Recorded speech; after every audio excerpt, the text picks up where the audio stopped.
Yeah. All right. For those of you who are here or can hear my voice, we are going to get started with Dr. Dysinger, and this is another one that I really wanted to hear. Ages, this is what advanced glycated end products. Okay, all right. I think you get an associate degree just by pronouncing it correctly. And so, but anyway, I'm really looking forward to this talk, and so it's all yours. Yeah, thank you. Okay, so it's already been a long afternoon. It feels to me like it's already been a long afternoon. So we're gonna try to go through this quick. We'll try to get done on time. Or I told Art I can't finish at 5. That's a little too much, but I'll finish well before an hour.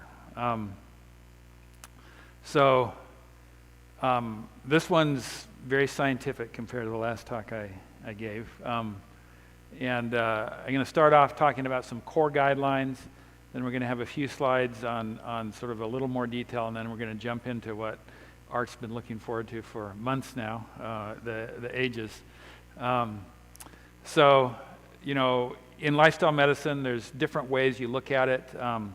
In our clinic, we have 4 core guidelines. One is nourish, the other is move, the next one is what we call renew or resilience, sleep and stress, and then the 4th one is connectedness, which we talked about in the first area, horizontal and vertical connectedness. We're talking about the nourish pillar in this talk. When we talk about the nourish pillar, our core guideline is eat food, not too much, mostly plants. So we focus in on what is eat food. And that basically means we're trying to do whole food. So we're trying to eat food that hasn't really changed from when it was grown to when it's going in our mouth. That's what, in this NOVA food classification, that's what category 1 is whole food. So we try to have at least 80% of our calories from category 1, or potentially category 2. Category 2 is where you put a little bit of sugar or salt or a little bit of flavorings in there. Category 3 is where you're starting to change the food, so you're taking the peel off the potato, or you're turning the apple into applesauce. That's a processed food. And then the ultra processed is where the best ingredient, or the best definition I've heard, is you're having ingredients in that food that you haven't heard of before. You can't find it in your kitchen. It's some chemical thing, and that's the really dangerous stuff. The average American diet, about 2/3 of the calorie is from that ultra processed, and we're saying 5% of your calories, that's about 1 serving. So if you have more than 1 serving of ultra processed food in a day, you're in trouble. Another way of looking at this is to say we're trying to go SOFAs free in our diet. SOFA stands for sugar, oil, flour, alcohol, and salt. It's hard to go 100% SOFAs free, but we should be heading that direction in our daily eating. The second guideline is not too much. Not too much is, like we talked about in the first talk, that 80% rule. So you're trying to stop eating before you're completely full. There's different types of diets. I'm not going to go into the details here, but basically this is just sort of that 80% rule. You're just eating less calories. This is what's called time-restricted feeding. That's the idea of not eating for a good chunk of the hours of the day. So you're saying 12 hours a day, I'm not going to put food in my mouth, or 14 hours a day, I'm not going to put food in my mouth. That's what time-restricted feeding is. Intermittent fasting is saying, 1 day a week or 2 days a week, some rhythm. I'm going to have a lower calorie day. So I might have 800 calories every Monday or something like that. That's what this intermittent fasting is, or periodic fasting. And then fasting mimicking is saying I'm going to do 5 days in a row where I have that 800 calories. And I'm going to do that a few times a year. So these are the effects on health. It's way too small for you to read, but suffice it to say, all of these things have value in our approach to food. So eat food, not too much, mostly plants. Different ways you can think about that. I think that we should say at least 95% of our calories should come from plants. And that's because it's good for the environment, which is what this study is about. It's because that's how our ancestors ate, and that's how indigenous tribes eat, which is what this study's about. It's about, close to 25% of their total protein intake is animal products, and their total protein intake is about 14% of their calories. So that equals about 5% of their total calories is animal products. This is the Blue Zone's diet. So this is the 5 areas. Everyone eats a little different in the 5 Blue Zone areas, but you can see if they had a 2,000 calorie diet, about 800 of their calories, or about 40% of it, would come from grains and starchy foods like potatoes. Some of these cultures have a lot of potatoes. About 400 calories comes from vegetables. Another 400 calories or so comes from fruits, and then another 400 calories or so comes from nuts and legumes, and then a little bit from dairy and poultry. So this is about 3 servings a day of starchy foods, 5 servings a day of vegetables, because vegetables are low in calories, about 4 servings a day of fruits, and about 4 servings a day of nuts and legumes. Another core guideline is to eat a variety of foods. Say eat a rainbow every day. Oops, didn't mean to go that fast. And then another guideline is it does matter how we cook, and so this is going to be the last part of my talk. I'm going to come back to this idea of advanced glycated end products. Okay, so that was the quick overview. I'm going to pause there. Any questions about that quick nutritional overview?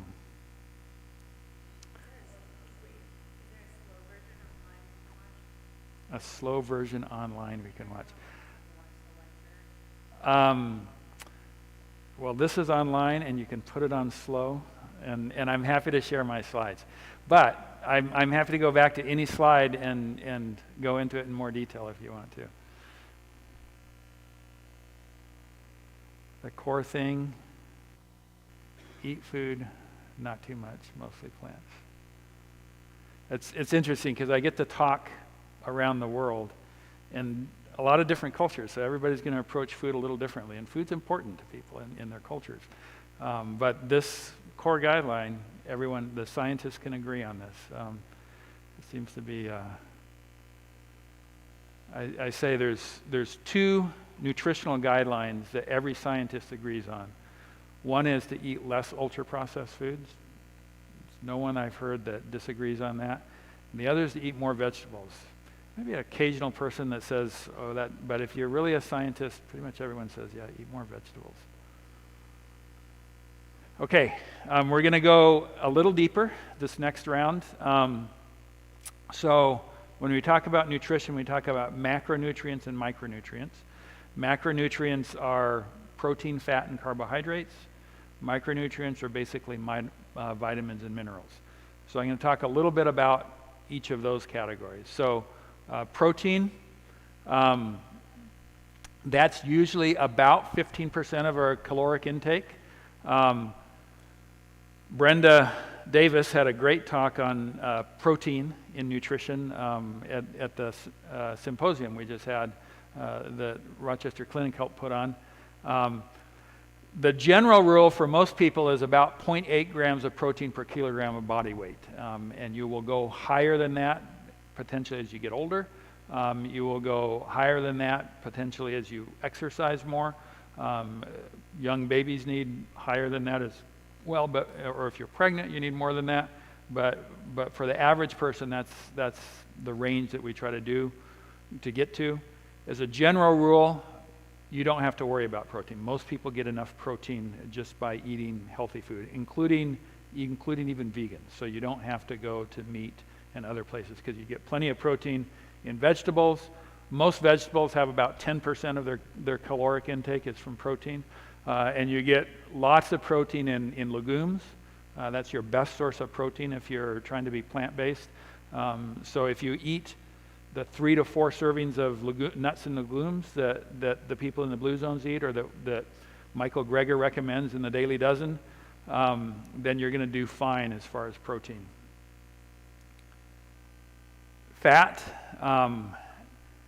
The average U.S. diet is higher in fat. I tend to think that 15% of your calories from fat is a pretty good number to shoot for. Because most people eat too much fat, if you're approaching fat, you usually want to think of how do I get fat out of my diet. And so one way of thinking about fat is to look at where fat comes from. So fat tends to show up in our diet. Let's see, what is my next? So I'm going to have another slide that's going to talk about this, but let's just look at this slide a little bit. This is cooking oils and different types of fat. So there's four, fat tends to be divided into four main categories: saturated fat, monounsaturated fat, and polyunsaturated fat, divided into omega-6s and omega-3s. So the fat that we're trying to stay away from is primarily the saturated fat, but to some extent the omega-6s. Omega-6s are a little neutral, but tend to have a bit of a negative tone to them. The good fats are the monounsaturated fats, which is this light green, and then the omega-3s tend to be something that we need more of, which is the dark green. So what you're looking for is oils on this side that have very little red and not too much blue. So you're looking for the light green and the dark green. So I've highlighted the oil that does the best there, olive oil. Olive oil is one of the least processed oils. You just squeeze an olive. It's not a whole lot for the extra virgin. It's not a whole lot more than that. Not very much saturated, a lot of monounsaturated, and not too much of the omega-6s. So that's your best oil. I've put stars by 4 oils here: corn oil, palm oil, canola oil, and soybean oil. And those stars are because those are the ones that show up in processed food. So those are the most common oils that show up in you don't know that you're eating it, right? It shows up in food where you don't really realize it's coming in. Palm oil has a lot of saturated fat, so that's not a very good one. Canola oil is a reasonably good oil, actually. Soybean oil and corn oil are sort of in the middle. But you're trying to have as little oil as possible. Remember, SOFA's free. Oil is one of the things you're trying to get rid of. But if you're going to go with some small amount of oil, you're going to probably go with olive oil. And I'm thinking our next event is a memorial for Hans Diehl. I remember sitting in front of an audience and telling people a little bit of olive oil is maybe okay. And Hans Diehl was like, "Wayne, no, you cannot say that." So in memory of Hans Diehl, I need to say no olive oil even. But in reality, it's, some of us are going to have a little bit of oil here and there, and olive oil is the best way to go. So carbohydrates. Carbohydrates are a very misunderstood macronutrient because there's different types of carbohydrates. There's starches, which is sort of the middle, and then there's sugars, which are bad, and there's fiber, which is good. That's all under the carbohydrate rule. So as a general rule, what you're trying to do is increase natural fiber, decrease your sugars and your processed flours, and stay neutral, stay steady on starch.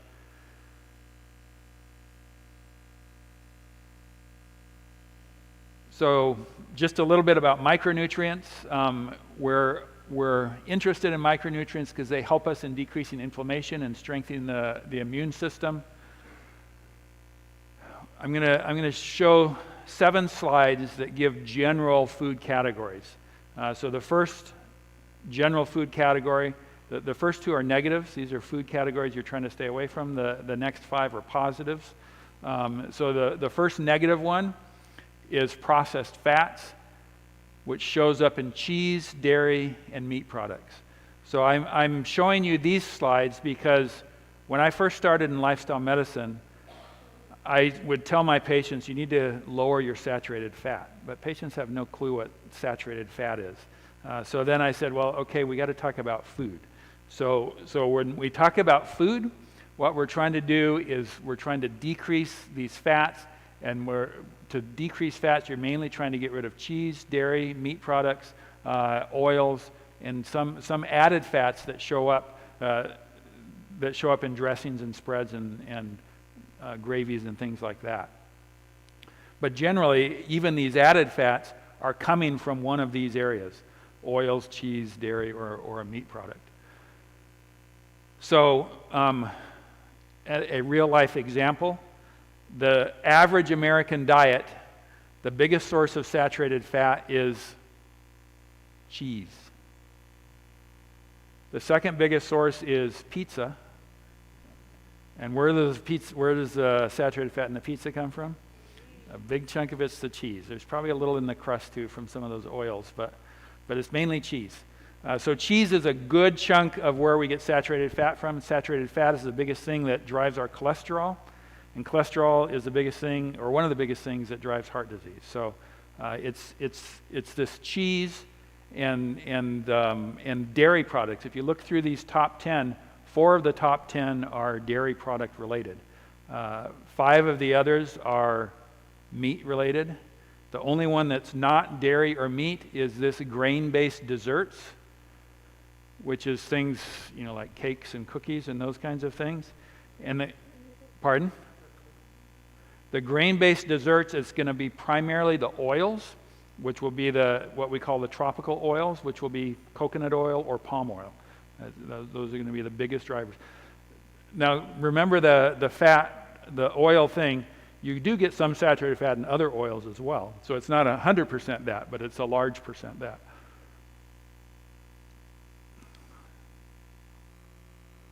So one category of things that we're trying to stay away from is your processed fats. The other is your processed carbohydrates, which is basically flour and sugar.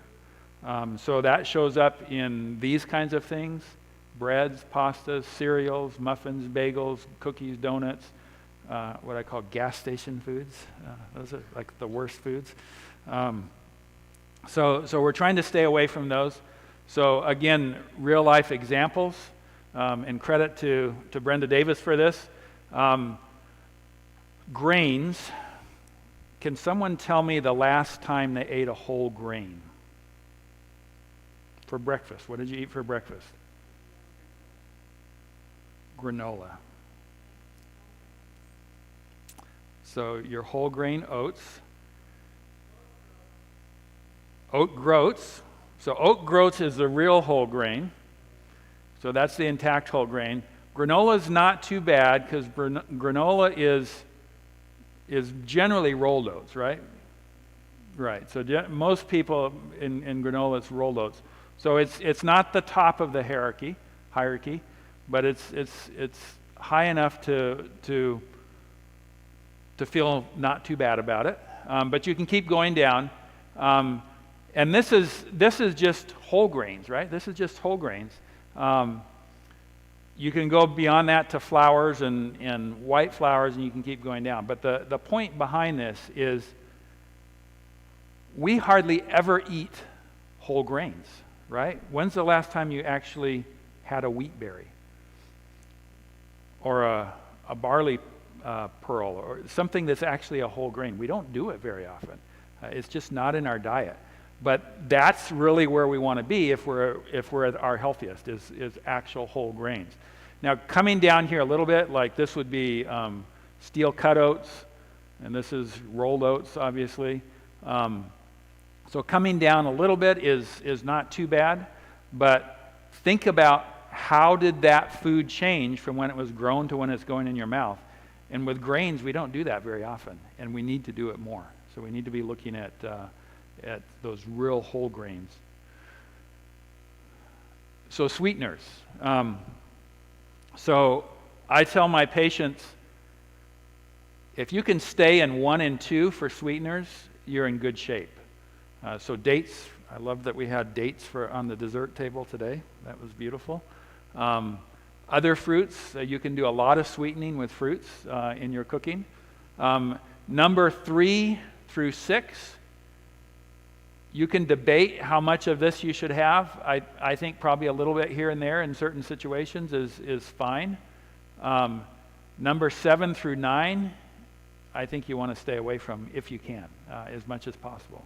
Stay away from that kind of sweeteners. I put the artificial sweeteners as the worst kind of sweetener because they're the most processed. They're the least we have to whole food.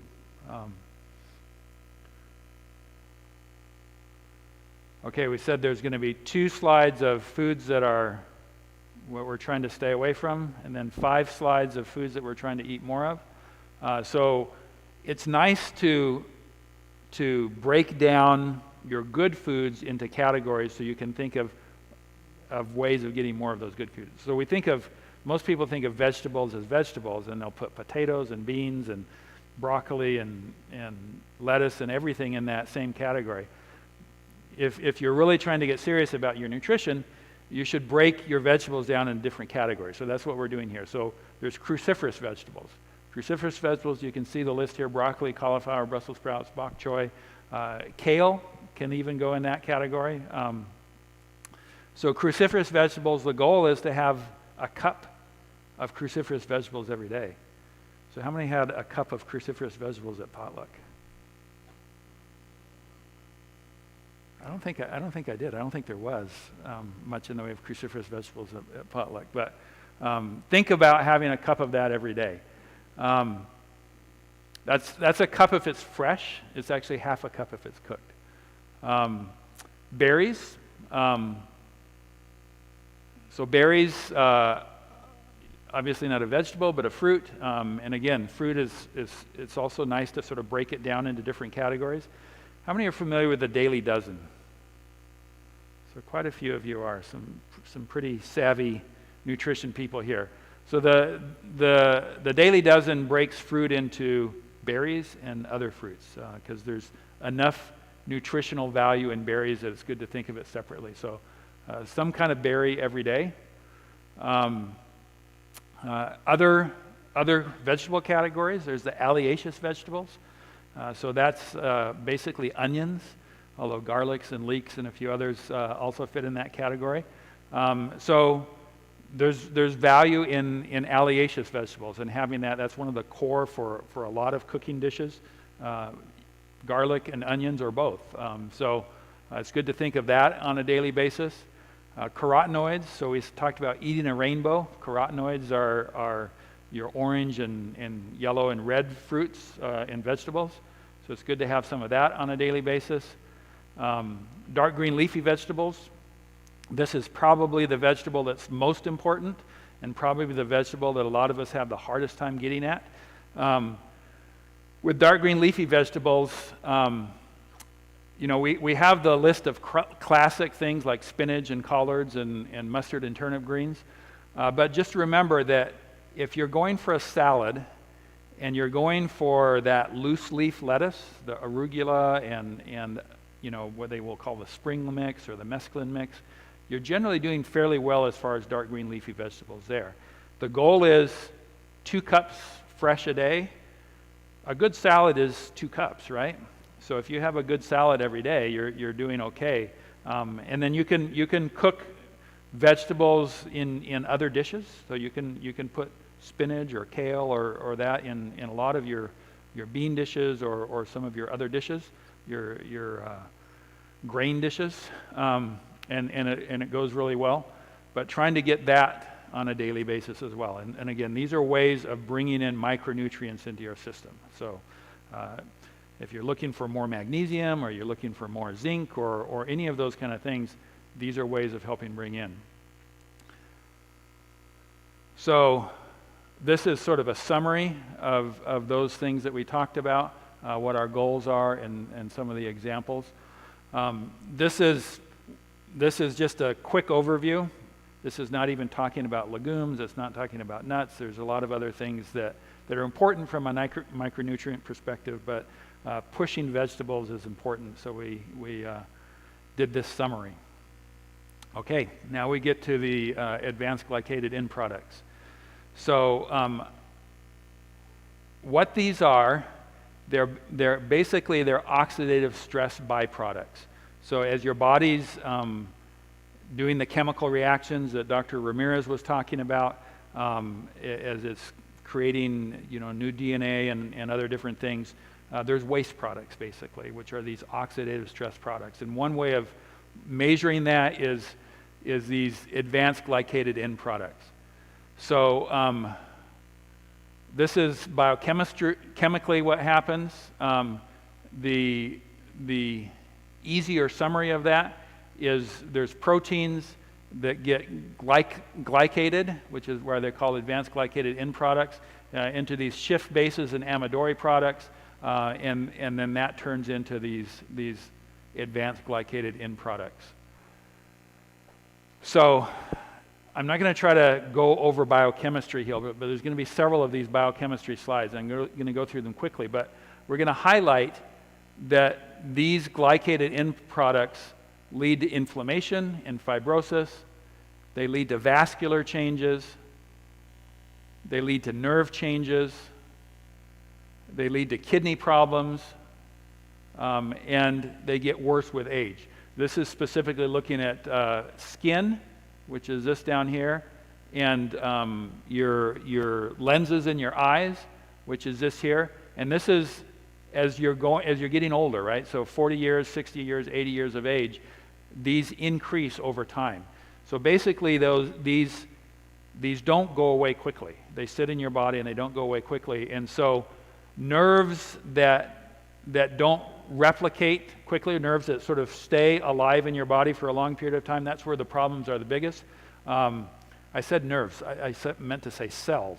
Nerves are one of the longest living cells in your body, but any kind of cell that doesn't replicate easily, that's where advanced glycated end products tend to lie. So you can see lens here, which doesn't replicate much. Skin replicates a lot more, so they don't accumulate near as much in skin. So this is just sort of summarizing what that one slide showed, that there's this glycation process. It will the body can get rid of these ages some, but it does it slowly, and they'll build up in our bodies over time. So the places it builds up the worst is nerve and brain cells, and then some collagen proteins like kidneys, blood vessels, and the eyes. So we see increased ages specifically when you have issues with diabetes, atherosclerosis, kidney disease, slow wound healing. So where do ages come from? How do we keep ages out of our system, out of our body? So we're going to have some of them no matter what. So we're going to just accept that there's going to be some of these waste products, some of these oxidative stress products, no matter what. But there are some foods that have more of them and some foods that have less of them, and we're going to talk about those foods. But then one of the key take-homes from this whole talk is that cooking makes them worse, and specifically cooking in a dry heat environment, that specifically makes them worse. So it will increase their presence. Heat increases the presence, especially a dry heat. So I'm going to talk about a very specific study. This was done a few years ago now, out of Mount Sinai Medical Center, and they took different foods and then measured the age levels in those foods. So we're just going to go through some of these foods. So here's the advanced glycated end products in a list of foods. So carrots, not too bad, only 10, right? Once you start grilling those vegetables, remember we said dry heat, so grilling is dry heat. That increases that. Here's a 200% increase once you've grilled those compared to when you just had it. This was canned. Look at an apple, a fresh apple is really low. A baked apple, 3 to 4 times more. So again, heat and baking's a dry heat as well will increase your ages. You can see different other ones. Canned corn is not too bad. You know, the canned ones, you're generally there's moisture there. Look at pasta. If you cook it for 8 minutes, 112. If you overcook it, if you cook it for just 4 minutes more, it doubles in ages. So it increases quite a bit by just cooking it more. And that's pasta, that's a wet cooking, but will still increase the ages. So now we're going into some other foods. So potatoes, if you boil the potato for 25 minutes, you're doing pretty good. If you roast it, so again, you're going to dry heat, and it takes a little longer to roast a potato versus boil it, then you're increasing it again 10 times. But then look at when you turn it to French fries. And you can do homemade French fries or McDonald's French fries. McDonald's French fries is way worse than homemade. So we thought here 200 was high, but here we're at 1,500. Potato chips, not very good. So different ways of eating potatoes. Let's just boil our potatoes, right? Let's just eat them boiled. Other processed foods here: crackers, cookies, cornflakes, instant oatmeal, cream of wheat, whole wheat bread, not too bad. So now we're getting to other foods, and look, we've jumped from tens to hundreds to thousands here, right? But look at what these foods are. These are now getting into animal products. So beef and chicken, bacon. Look at bacon there. Almost 12,000 in one serving. 12,000 advanced glycated end product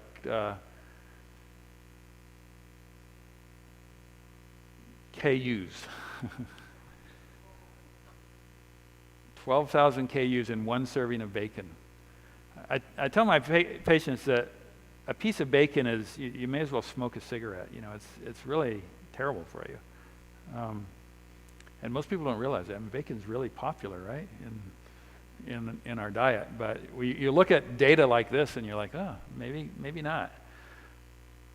So here's the soy burger. It's doing pretty good.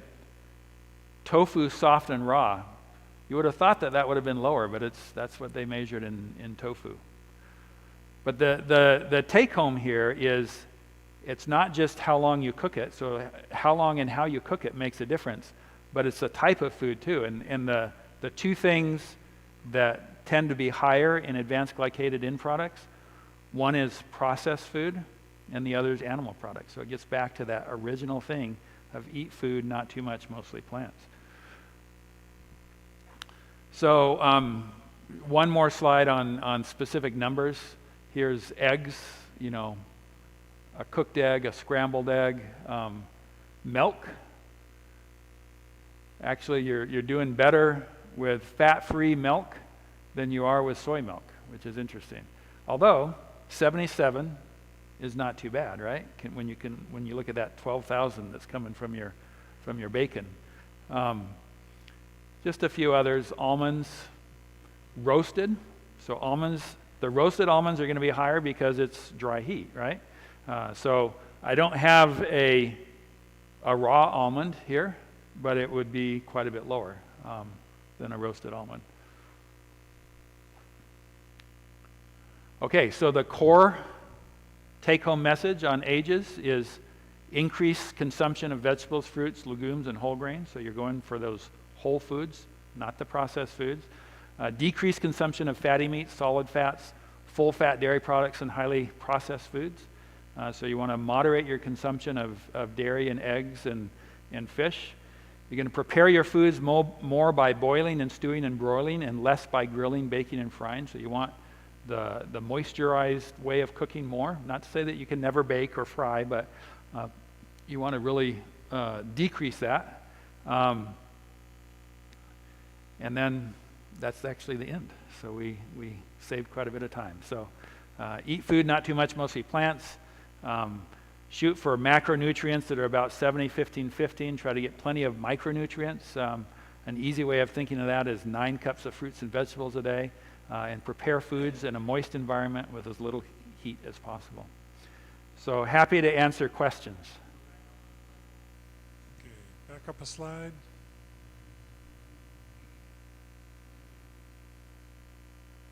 Yeah. Any questions?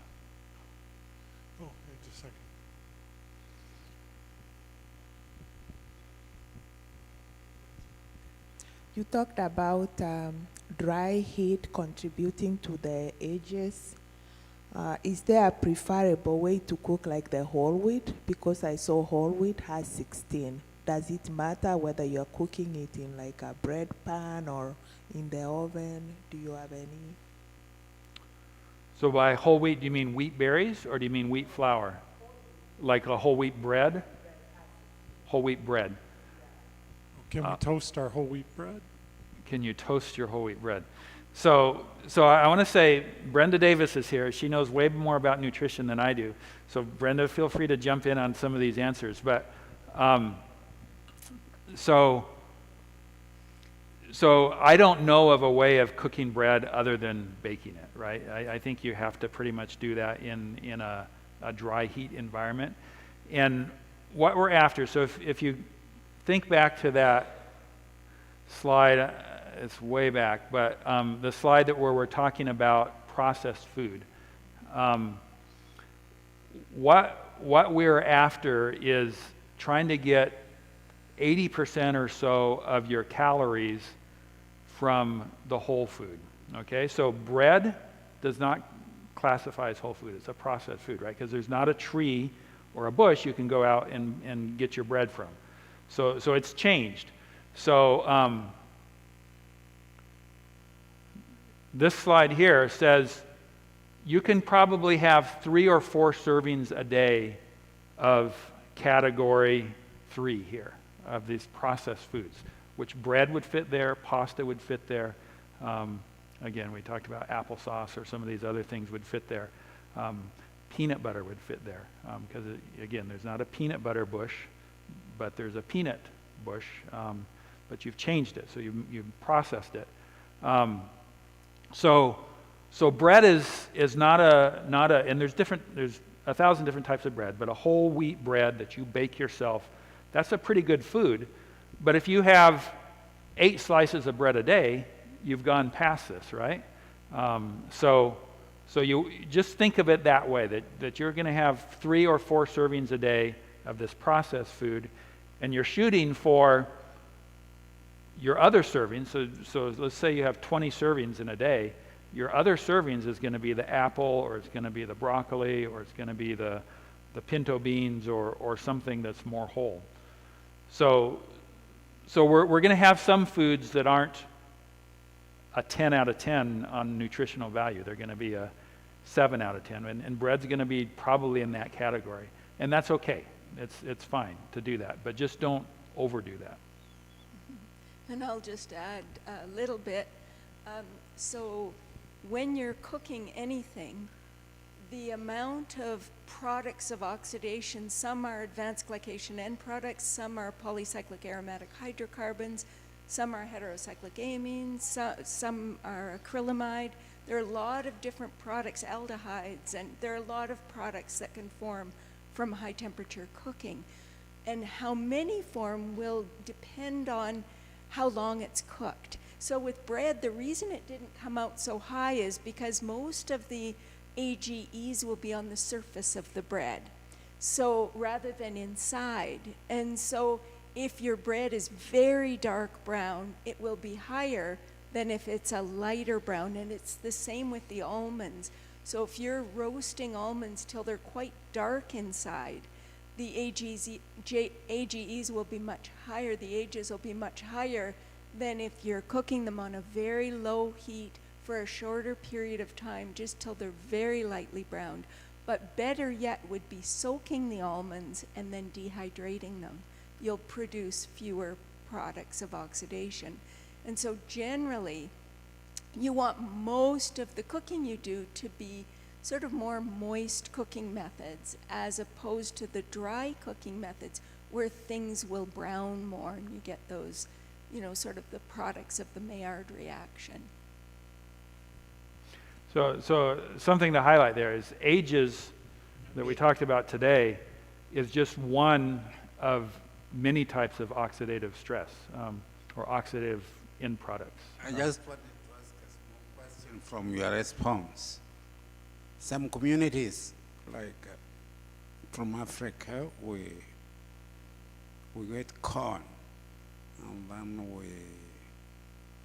we just grind the flour. Then when we are cooking, we just boil water, bring flour, put inside, no fat, no oil. Then you mix it, it becomes hard. That's the only question I was going to face. Is that also considered, which category does it fall now?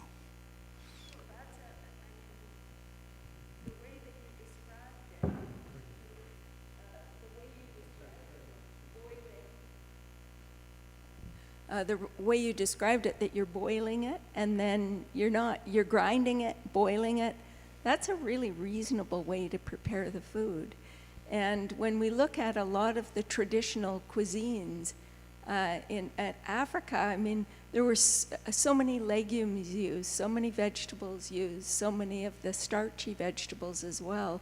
And it was basically a really very healthy diet. We think of Dennis Burkitt and all the studies he did showing that for years it seemed that there were very, very few cases of colon cancer because of the amount of fiber that was being consumed there, in contrast to what was happening in North America. But I think that there were a lot of good things happening. Yeah, so I lived in East Africa for a while, so uji and ugali, and those are some good foods there. And the fact that it's generally done pretty fresh, right? So you grind it and then you eat it generally pretty quickly. It's not sitting on the shelf for 3 months before you eat it. That makes a difference too. Just like your homemade bread that you made yourself, that's better than it's less processed than the bread that you're going to buy in a store. Okay. So just a quick commercial break or something. I just wanted to, as a gift for hanging with us, there's a stack of Dr. Eddie Ramirez's book, Pandemic Busters. You can take a copy of this home for free when you leave. And if you hang around till 6, we will have a haystacks. So if you don't want to go home hungry at 6 o'clock, you're invited as well. So, but if you need to leave before then, please take a copy of this home. They're on the chair before you leave, and then at 6 o'clock we will have a meal if you want to hang around. And so, Bob, you have the next question, right? Well, I was just wondering, when you were comparing cooking methods, boiling, roasting, for example, potatoes, any comparisons with microwave cooking of vegetables? Yeah, so it's a good question. And another question that comes up in there is air frying. So air frying generally tends to be quicker than an oven baking, so it's probably slightly healthier. Microwave cooking,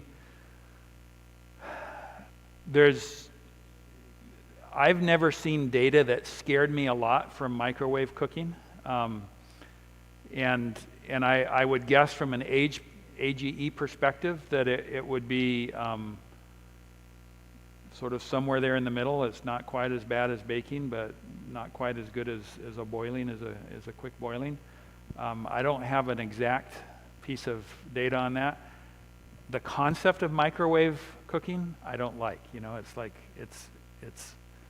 it's biochemically changing things around, which is what's producing the heat. But I've never seen data that was very scary on that. I don't know if you have any comments on that. No, it's interesting. I agree that intuitively it doesn't feel like a great way to prepare food, but the data hasn't shown a lot of products of oxidation forming. It's cooked quickly. Often, if you're doing a vegetable, it's with water. So we haven't really seen a lot of things that would imply that you're producing a lot of products of oxidation with microwaving. It's always nice when Brenda Davis agrees with me. Daniel, we have YJ first, and then I'll let you go. Well, the question from behind, what about steaming food? And I have a couple of questions. One, what about raw foods, raw vegetables and so on? And the third one is, what about canned beans? Different kinds of beans are canned. They are kind of processed, but are they good? Yeah, so three good questions. So steaming is one of your best, a quick steam, that's going to be one of your best ways if you want to go beyond raw, a quick steam, because you can usually do it very quickly and there's moisture there, right? So that's good. Raw is the best way to eat food. So there's raw diets and so raw's a great way. The difference between raw and a quick steam or a boil is not huge. So if you just can't stand broccoli raw, but you're okay with it steamed, then steam it, because it's more important to get the broccoli in than to try to force yourself to eat something you're not too attracted to. The final one was canned foods. So canned is never going to be as good as fresh or even as frozen. If you want to get a food if you want to keep a food over time, freezing is better than canned. A lot of it depends on how it's canned. So you have to read the ingredients of the canned food. The biggest issue with canned food is generally salt. And so you can get low salt varieties. You can also rinse off. So something that I'm a little embarrassed to admit about, but it's true. I eat a lot of beans, and most of my beans are canned. It's not the best way. I should cook them from scratch, but I don't. But if you get the low salt variety, and then you rinse them off, you're getting rid of a lot of the salt. But there's other things that can come from other sort of chemicals like BPA and other things that can come from canned foods that make it less than ideal. But again, if you're between not eating beans or eating canned beans, you're better off eating the canned beans. All right, Daniel? I was going to ask one question that's for curiosity purposes. Does the energy for the microwave, is it connected in any way with the radiation? Because if we use it for cooking, is our food getting any radioactive materials in it? That's only curiosity purposes. Yeah, so the question about radiation in the food from microwaves, but then there's another question there too, which you didn't quite ask, but am I personally getting radiated from the energy from the microwave? And again, this has been studied, and so there's data out there, and the data tends to be not very scary, both from the food perspective as well as your personal perspective. I still don't like the concept, but I have to admit, I use a microwave quite a bit because the data hasn't scared me enough. My question was, I'm assuming pressure cooking falls into moisture also, because you're usually adding water in the Instapot. And do you have any comments about Instapot pressure cooker? Go ahead. I think it's a wonderful way to prepare food, and it's a lot safer than it used to be in the olden days when you blow the roof off the kitchen. But it's wonderful because it's quick. And one of the things about legumes is many people find them a little bit hard to digest. And when you pressure cook, you're really cooking them well. So you're getting rid of all the hemagglutinins or lectins and, breaking down some of the phytates and so forth. And it just tends to make them a little easier to manage. So I think it's a really wonderful way. And Instant Pots are not expensive. So, yeah, no, it's a really good way. And legumes are, we were saying how wonderful raw foods are or just lightly steamed foods, but legumes are one of the foods that really do need to be cooked properly. So grains you can sprout, and some legumes you can sprout. You can sprout lentils or mung beans. You can sprout chickpeas, but there's still a fair bit of trypsin inhibitors there. But big beans you can't eat sprouted or you'll get very sick. So you need to cook them.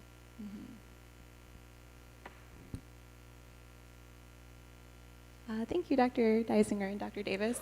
One question I had for you both as well, please, was about sodium as it relates to fasting. because I really appreciate your comments on intermittent fasting, but I was wondering about if it's okay to have electrolyte mixes and those kinds of drinks if you're fasting, and especially if you're trying to exercise and you find that you feel better with electrolyte mixes that often have a lot of sodium. Yeah, so one of the benefits of fasting is actually a little dehydration in your body. So most people, when they go through a fast, they diurese a little bit. There is a place for electrolyte solutions, but that's more if you're really pushing yourself exercise-wise and you're sweating a lot. And usually in a fast situation, you wouldn't push yourself that hard. There's a little risk for blood sugar issues and that kind of thing. But I suppose if you're in a situation where you really wanted to push yourself and you were fasting, then an electrolyte solution would make sense. Or, even if you're not fasting, a really long run, like when I go on a marathon, I usually have some electrolyte solutions that are part of what I'm doing to keep my body going. So yeah, there's that place. But I'm some people take electrolyte solutions if they walk, do a 30-minute walk. There's no need. You don't need to do that. And you can do a 30-minute walk. It depends on the type of fasting and how long you fasted. But most people, for most types of fasting, you can do a 30-minute walk, and even when you're fasting, and not need an electrolyte solution.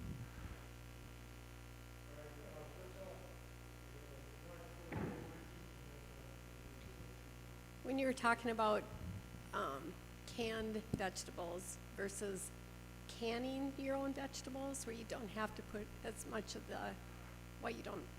processed stuff, is that okay? So home canning versus like Yes. commercial canning. Generally, home canning is generally very healthy. Because generally most home canning, there's very little you're putting in there. It's just the fruit or the vegetable or whatever.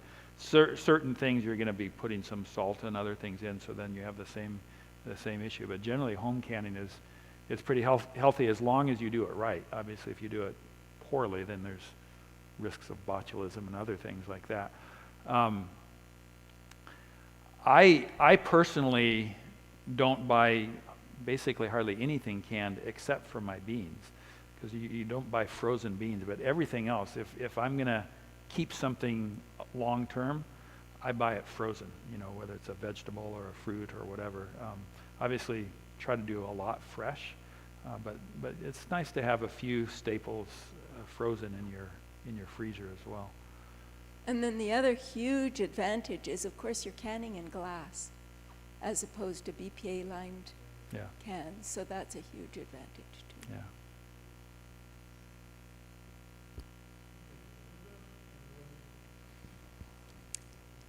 I need tips for those of us who cannot eat gluten.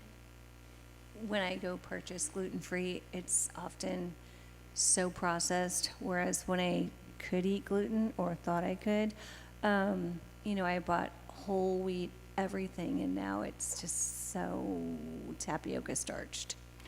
Yeah, so if you go to this guideline, eat food, not too much, mostly plants, and you start off with that whole food concept, that takes you a long ways down that journey. So most people who are gluten, there are some people who have like actual celiac disease who really can't tolerate any amount of gluten whatsoever. But most people, when they struggle with gluten, it's more of a gluten intolerance. And if you get closer to the whole, the actual wheat berry, generally you do better than if you're eating, something down the food chain that's been processed, more like the whole grain hierarchy that we talked about. If in fact you can't tolerate even the whole grain gluten, luckily there's plenty of other grains, and I have patients who struggle with other grains because other grains have smaller amounts of gluten. But again, there's still enough grains around that you can find a path forward. and still have, you know, that 3 to 4 servings of whole grains in your diet for most people. Sometimes you have to really sit through and work it through. The other thing is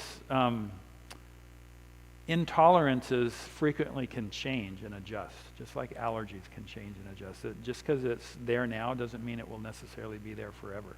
So you can give yourself a break, and then you can slowly come back into it, and some people do fine as they're coming back into it. Yeah, it does happen, for sure. And for some individuals, they notice a big difference. They'll say, I went to Europe and I was able to eat the bread and had no problem. And it sometimes can be the difference between conventional and organic as well, because some of the conventional wheat is highly sprayed with glyphosates or, you know, Roundup, and organic isn't. And so for some people, they can manage organic grains better than conventional grains. But just relying on, you know, you've got quinoa and millet and amaranth and various rices and oat groats, and there's still a lot of them. And my son has got really good at making bread out of lentils. And it's just lentils and psyllium. And you can make buns, you can just all sorts of things. You can make pancakes with lentils, and also with flax seeds. You can make a flaxseed bread with no grains whatsoever. You can also make heavy pumpernickel-like breads using gluten-free grains, and they're wonderful. And the other one is using sprouted grains to make dehydrated breads, and they are wonderful as well. So it's just a little bit of exploration. And Brenda has lots of cookbooks that can help you do this.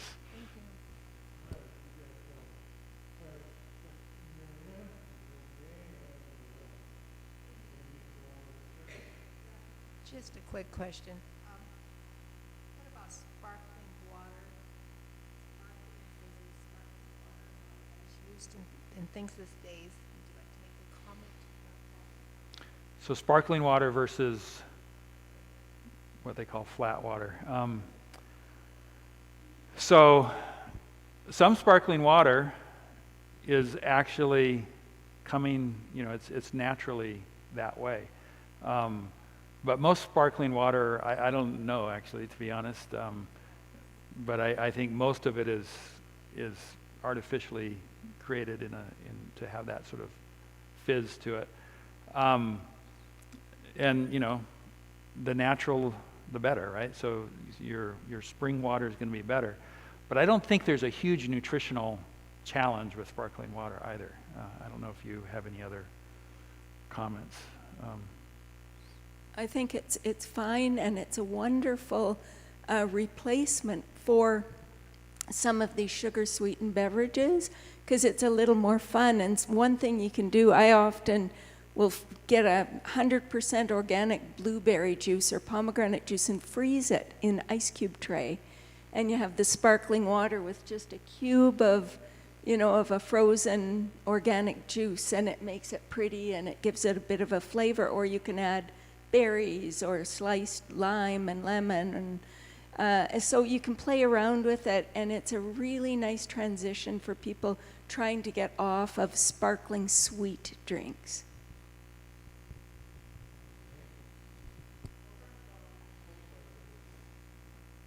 First of all, it's a pleasure to have powerful physician, lifestyle medicine physician and expert Brenda Davis, Dr. Dysinger, and Dr. Remir right here in Rochester at the same time. I don't know whether you realize that when we went to those big conferences, they are big stars, that they are in the red carpet, but it's such a privilege to have them at this place and all together. So thank you very much. I am actually asking this question on behalf of many people, and kind of repeated about their glucose, their cholesterol, especially people experience the genetic high cholesterol. And I also realized a lot of lifestyle medicine experts, especially Dr. Dysinger and Dr. Remir, have implemented the intermittent fasting. Also, there are many types of fasting like prolonged and L-neutral. FMD. So my number one question is, for people who have a genetic high cholesterol, how the fasting mimicking diet or the fasting can help them normalize or not really normalize to improve it, and what kind of a test as a patient or as a healthcare provider we should test and really look at a key indicator. And number two, how does that help control the glucose? So the first thing is, you never test your cholesterol while you're fasting. Because when you're fasting, one of the things that happens is your body starts converting fat into sugar. And in that process, there may be more fat going around your bloodstream than baseline.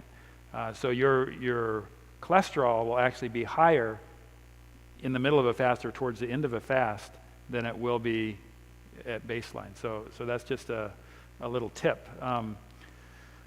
Beyond that, the not too much component of the core lifestyle medicine nutrition guidelines, it tends to be helpful in a variety of ways. It should lower cholesterol some. Cholesterol is, most people think of cholesterol as something that gradually goes up and down. It actually goes up and down faster than you might think. So you could fast do a 5-day prolonged fast, and then you could, a week later have a cheeseburger, and all the results of whatever you gained in that fast would be largely lost because of that cheeseburger. So it's a relatively rapid up and down. So you have to sort of think of the fast as a push forward, but the more important thing is that you stay with these guidelines long term. You're eating lower in fat, you're eating less processed foods, and that type of thing. The other question I think was on blood sugar, and my comment on blood sugar, we talked about fiber. High fiber foods tend to neutralize blood. The problem with blood sugar is if it's jumping up and down. And what jumps up and down are the things that we pointed out there, the flours and the sugars. So that's why you're going more for the whole foods, because there's less rapid ups and downs. You're going more for the fiber, because that neutralizes things. Fat and protein also tend to steady out blood sugar some. So if you have real blood sugar issues, or a patient has real blood sugar issues, then you want to perhaps mix up so you have protein every meal, and you maybe have a few nuts in most of your meals and that kind of thing to sort of again stabilize blood sugar. Do we just want to spend the next 2 hours pelting these guys with questions? This is pretty good. I'm loving this, but we do have 15 minutes to get in a tribute to Hans Diehl, and like I said, after that, 6 o'clock, there'll be a meal haystacks. I think we'll get like 4 of the 5 slides. You'll cover that, but anyway, of the helpful foods. But let's do that. There was a tribute to Hans Diehl that was done at the gala last night, and the Rochester Clinic has put together a tribute video. It's 8 minutes long. If you haven't heard the name of Hans Diehl, this will kind of give you an idea of who he was and what he has accomplished in his amazing life. And then I've got a little bit of a testimony to give as well as the impact on his life on my life and the Rochester Church as well, and then I can open it up for a few others who may have had the blessing of dealing with him in their life. So Bob, could you roll the video, please?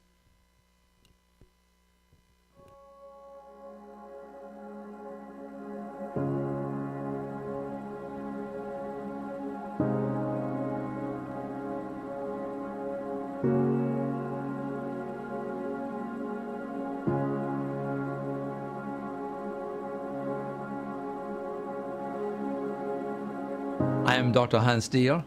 I have a doctor in health science, and I am epidemiologically trained to look at the disease epidemic around the world, which is largely centered on non-communicable diseases, or as we say today, chronic diseases. We are Chip. We are Chip. Celebrating good food. Celebrating good food. Vibrant living. Vibrant living. Chip, chip, hooray! Chip, chip, hooray! Fruits, vegetables, nuts and seeds, and whole grains too. Hey! This year's inductee into the Vegetarian Hall of Fame has helped hundreds of thousands of people all over the world live their lives to the fullest through lifestyle education that includes a whole foods plant-based diet. Dr. Hans Diehl.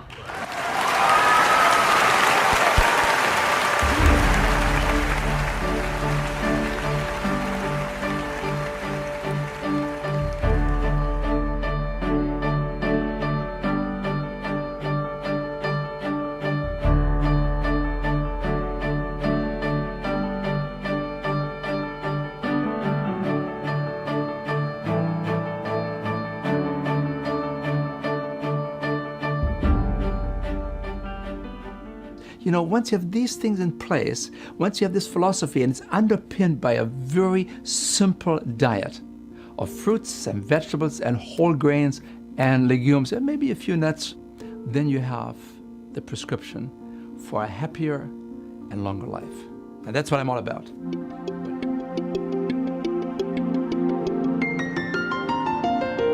Cow's milk is the perfect food for baby calves. If a food makes this noise, then don't eat it. Stay away from those crinkly bags. And remember, the bigger the snacks, the bigger the slacks. What would you do if every day 10 jumbo jets would follow the sky? They would crash. Hi, I'm Dr. Hans Diehl from the Lifestyle Medicine Institute, and here is To Your Health. But ultimately, I recognized that I need to take this program to the people everywhere.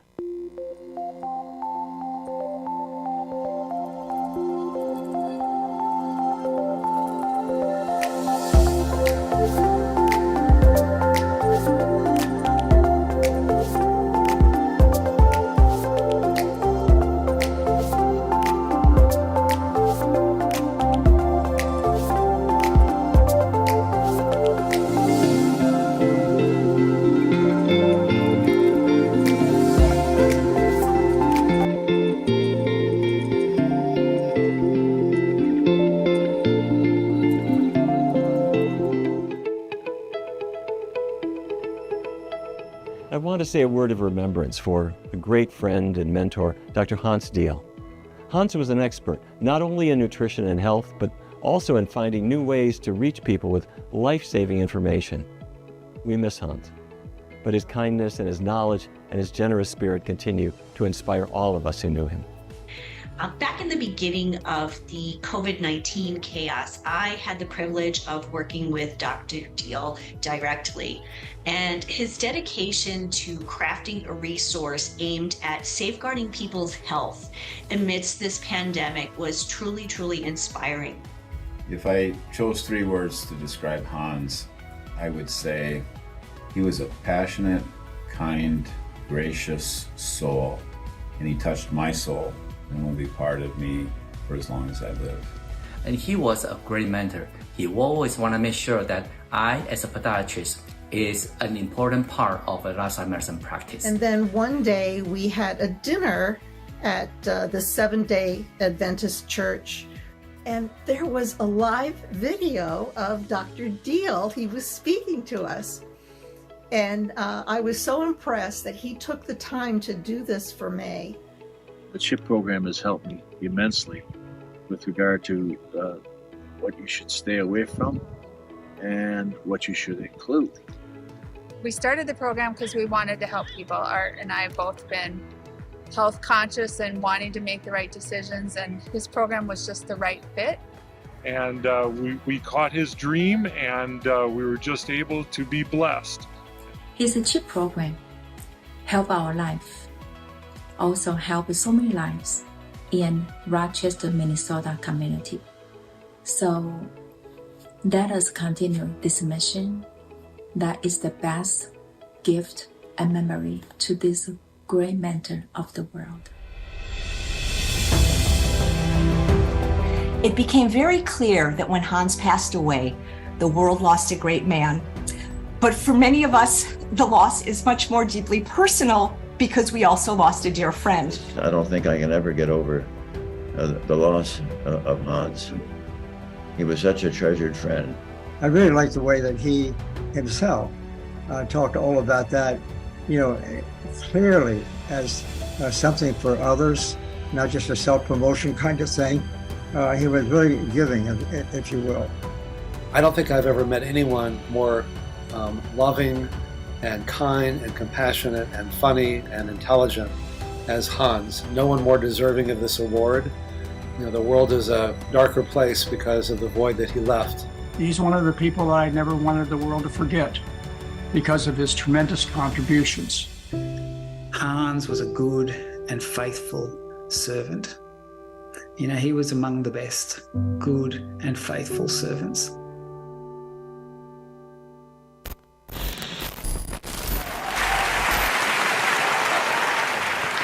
I should tell you one more thing.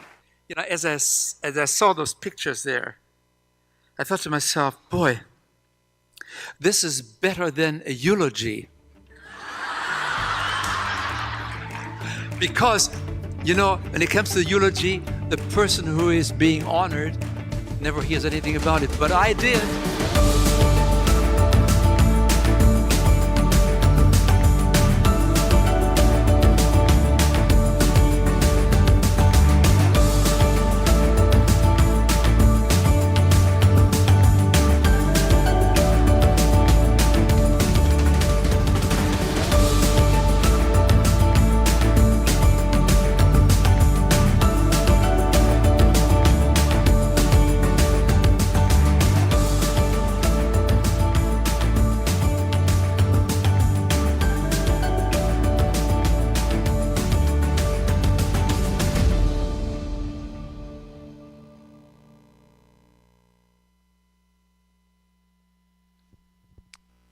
Yeah. So amazing man, amazing program, Chip. I think we started ours 2003, 4, something like that.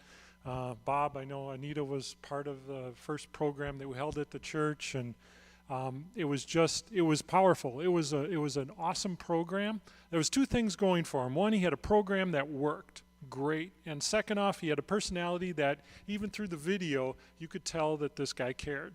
Right? And he was sensible, and he was just talking, and you're just like, yeah, this is what I want to do. And as we kept holding these chips, it almost got boring because people would come and, yeah, guess what happened?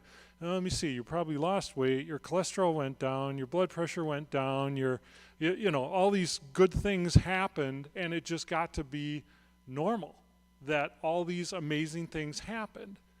And it used to be coronary health improvement program.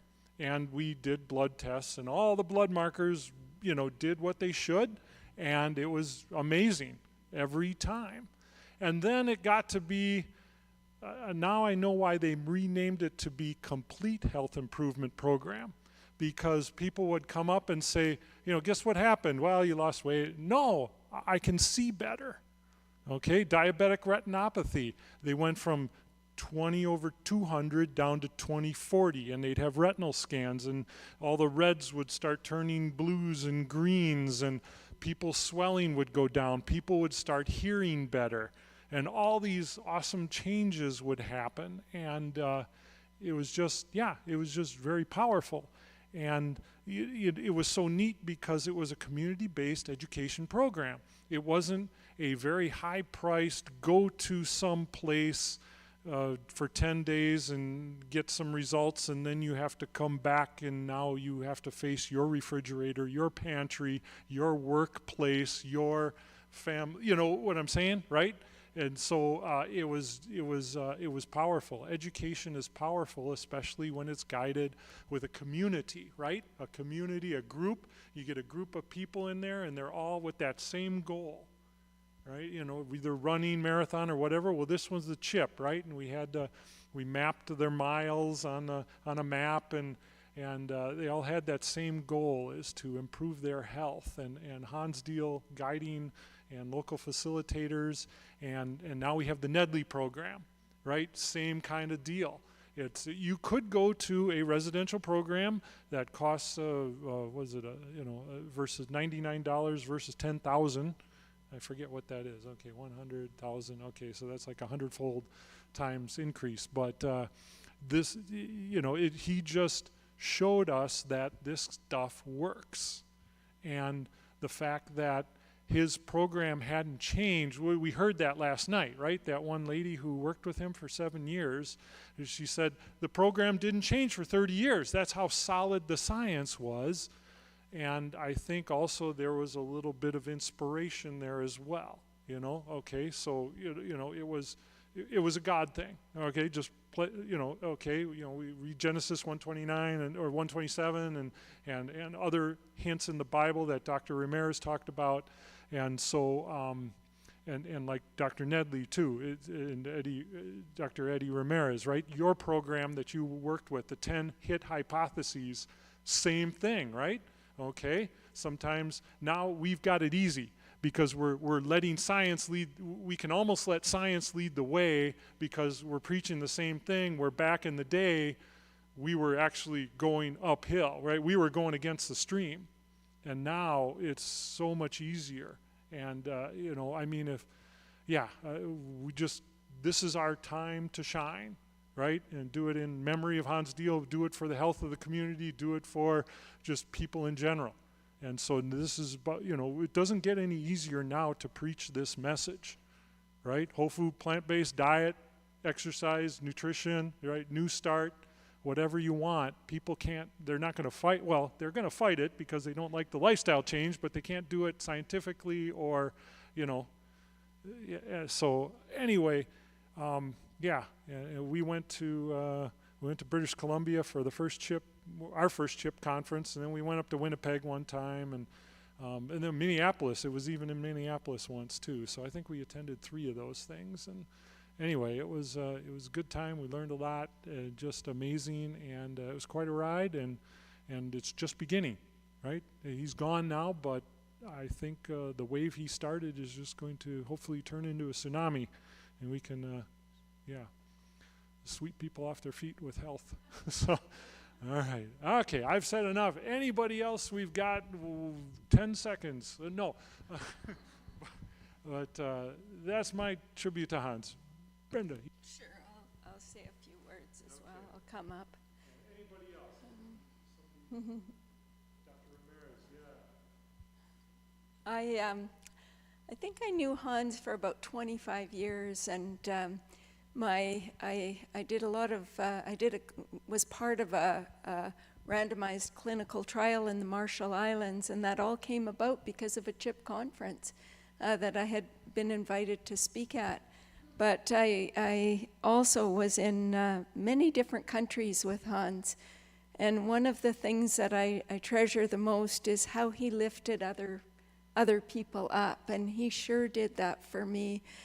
He would call me and he would say, we're going to Lithuania, or we're going to Saudi Arabia, and they need you there. They need you there, and you have to be there. And he would, just figure it all out.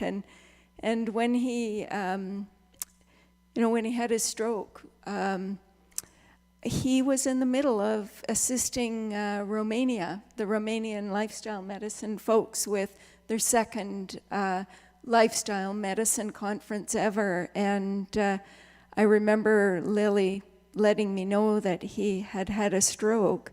And I thought, I have to tell the people in Romania. He was going to be one of their keynote speakers. I was one of their speakers, but they had no idea that anything had happened. And I can just remember the devastation that they felt, because he was their leader. He was their guide. He was their mentor.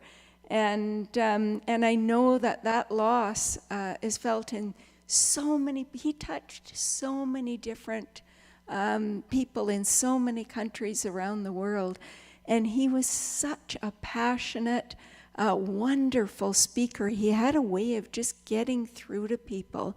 And I know what a loss for his family, what a loss for all of his friends, but what a loss for the world. It's just, he was taken from us far too soon. He had so much still to give, and it feels not fair. We'll miss him forever, but we are so grateful for what he contributed and for all of the lives that I know he saved. Just very grateful and I feel very privileged to have known him for so many years. So thank you for allowing me to say a few words. Dr. Ramirez, Dr. So Hans Deal was a very good friend of mine. You know, we would talk quite often, and I knew about him from a long time ago, and the way that we met one time was we were speaking at the same conference in Australia, and we had a chance to chat there in the car ride, and he was like, "Where have you been all this time? How come I didn't know you before?" You know, so we became very good friends. Again, I consider him a good mentor and somebody that I could just reach phone and call him anytime. You know, he was always in good spirits and so forth. I actually helped organize the first live meeting that he did during the pandemic. It was with me. You know, I invited him to come to Philadelphia, and we did a big seminar there. Myself, I never stopped. I went all over the world, you know, during the pandemic, but he was actually, you know, more careful, taking care of making sure that, you know, he didn't get infected and so forth. And also, when I wrote this Pandemic Busters book, he loved that book. He said, you know, this is the best immunity book I ever seen in my life. You know, he would buy books, boxes and boxes to give it to all his friends and so forth. And it was very devastating, you know, to hear the news, you know. Definitely a big shock as all of us. But, you know, as his wife was saying during the ACLM meeting, the ACLM did a special ceremony there during the time that we believe, you know, that one day, you know, we were going to meet him again, and looking forward to that day where we will meet him again. Yeah, I'm sorry. Yeah, I don't want to say much, but Hans, I wouldn't be who I am if it weren't for Hans. He was definitely my mentor. He's actually a neighbor of mine. And he showed a lot of wisdom. I think in his younger days, he was a bit of a fiery guy, but as he got older, he just was very wise. He knew how to move people forward, how to help them in their own health behavior change. He also, you know, when people talk about him, caring is a word that comes out. And, you know, all of us should wish for that kind of legacy, for that ability to care for other people. And, you know, he did. Not only did his CHIP program change the lives of hundreds of thousands of people, he himself changed the lives of thousands and thousands of people. And so it's a beautiful gift. And I want to thank Rochester Clinic for the video you put together, and Rochester Church for giving him some time. He deserves it. His memory deserves it. And all of us who he touched we're sad, but we're also grateful that we got to spend time with him. Amen. Yeah, I like one of his quotes. He said, "We are non-invasive brain surgeons when we try to educate people," right? Okay, so, all right, I guess I'm just going to close the meeting with prayer, put a blessing on the food. Those of you who wish to do so, we have haystacks sunflower sour cream. We got cashew cheese sauce, and it's really good stuff. So, rice, whole grains, veggies, everything. So, all right. So, thank you all for coming. It's been an awesome time.